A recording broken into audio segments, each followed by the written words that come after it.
everyone. So today my group members and I will presenting to you about our topic, which is partnership law.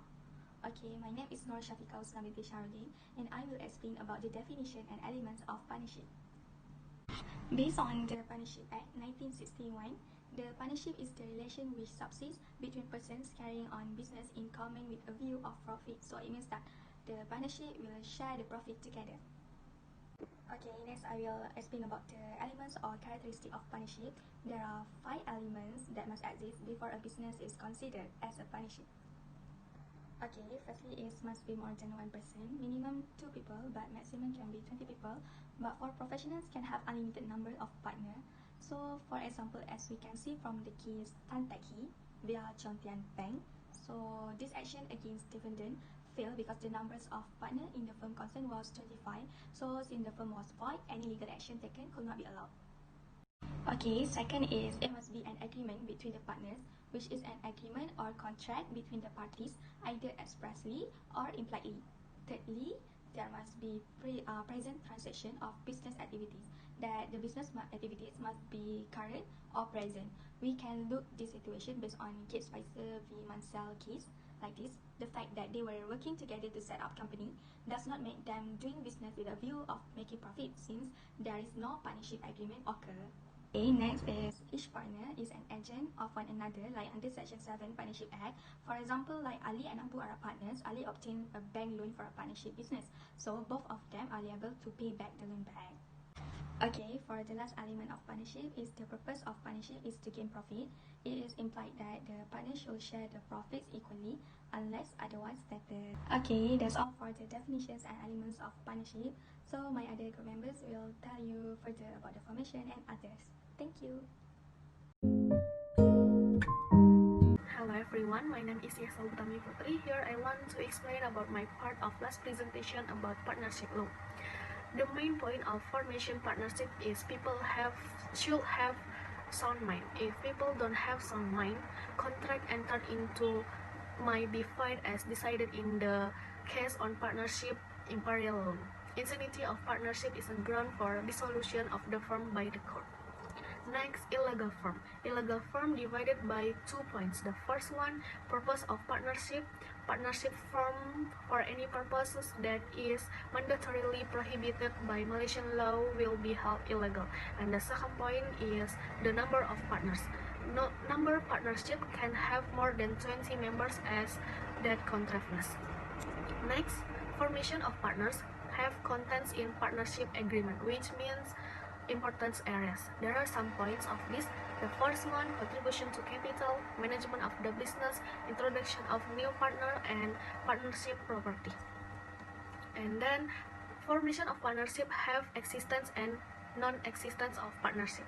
There are co-tenancy and co-partnership, sharing of gross returns, sharing of profits of business. And then 4 types of business. Also, Assalamualaikum warahmatullahi wabarakatuh. My name is 𝑩𝒖𝒔𝒊𝒏𝒆𝒔𝒔. Today I'm gonna talk about relationship of partners with third parties. First one is definition. A partner is an agent of the partnership. When a partner has a parent or actual authority and act on behalf of the business, the partner binds the partnership and each of the partner for the resulting obligation. The relation between partners on the one hand and the third parties on the other is founded on the principle contained in Section 18, which reads as under: partner to be agent of the firm, subject to the provisions of this act. A partner is the agent of the firm for the purposes of the business of the firm. For the purposes of the business of the firm, a partner is an agent of the firm. It means that a firm or the partners of the firm are bound by the act of a partner, as any principal would be bound by the act of his agent. Mutual agency between the partners is one of the essentials to create partnership.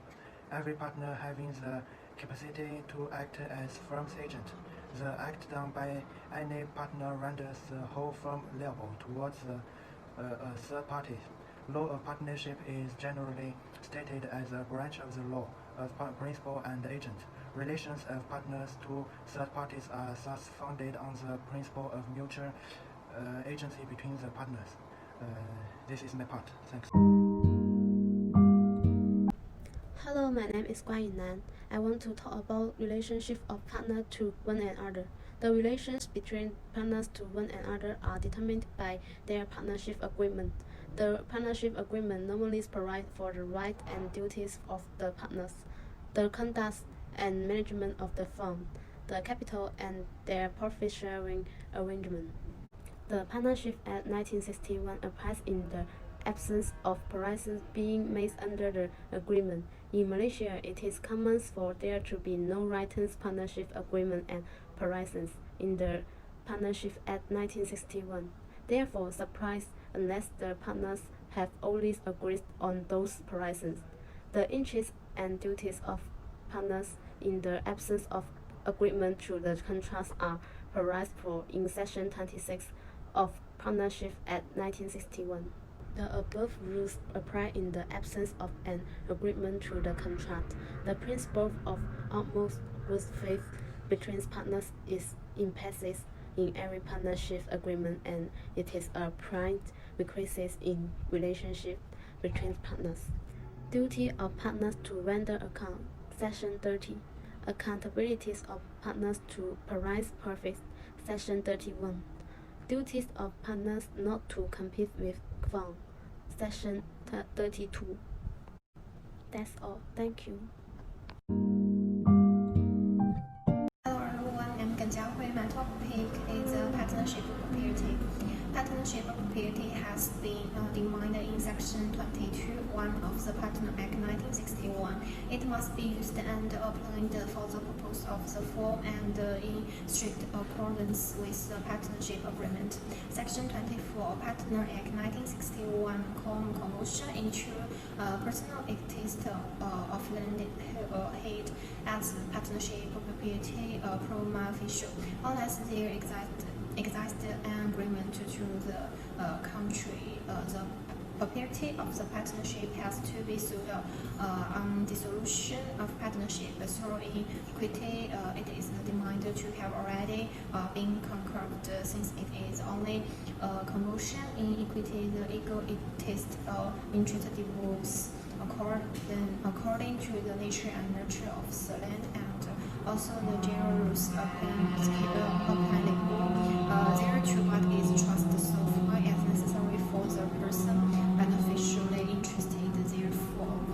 Whether or not a property is partnership property or a property demanded to be partnership property depends on the intention of the partners, which has to be determined on each individual case. The effect that property is used by all the partners for the partnership purpose need not necessarily qualify it to be termed partnership property, even though the partnership may be debit with the outgoings and expense of the property, unless there is evidence to show such an intention. Hi, Assalamu alaikum. My name is Hamza. Today I'm going to talk about the dissolution of partnership definition. Dissolution of partnership is change in the partnership relation which ultimately culminates in its termination. It is change in the relation of partners caused by any partners ceasing to be associated in the carrying on of the business. Notice of dissolution.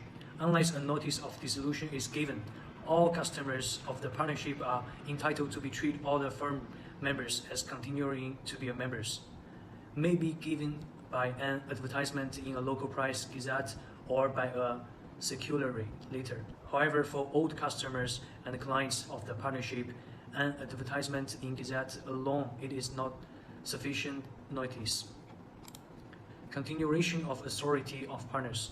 After the dissolution of partnership, the authority of partners continues only so far as necessary to wind up the affairs of the partnership and to complete an uncompleted transaction. Section 40 of the Partnership Act 1961. Settlement of the accounts after dissolution. Upon dissolution of a partnership, every partner is entitled to have a property of the partnership applied in payment of the debits and the liabilities of the firm, and to have the surplus asides after payment of the debits distributed among the partners. Section 41 of the Partnership Act 1961. the rules for dissolution of partnership sites on final settlement of accounts section 46, Partnership Act 1961, case on the distribution of assets and liabilities of a partnership under section 41 and 46. Thank you. Hello, Professor. I'm Pan Dongzhang. I will introduce about what is limited liability partnership. The Limited Liability Partnership Act 2012 introduced a new form of business entity called limited liability partnership. A limited liability partnership is a hybrid version of a partnership that combines the advantage of a limited liability and those of partnership. To provide further clarification about the details of LLP, the difference between a partnership and a company must first be discussed. A company has multiple shareholders who hold varying amounts of shares in the company. A company is a legal entity which has limited liability. This allows it to either sue or be sued itself. A company is spread from its owners. For this reason, the asset of company's owners or shareholders may not be used to pay for any debts which the company may owe. LLP combines two important business concepts, that of limited liability and that of partnership in an LLP. The partners who own it are independent of partnership itself. Thus, the partnership operates in a similar manner as does a limited liability company. However, the key difference lies in the fact that the ownership terms are to adhere to the Partnership Act as prescribed by Malaysia company laws. For this chapter's summary, generally speaking, this law covers a wide range and the context is very detailed. The original intention of this law was to regulate the behavior of the partnership, guarantee the legal rights of the partnership and its partners and creditors, maintain the social and economic order, and promote the development and prosperity of the Malaysian market economy. That's all for our presentation. Thank you for your watching.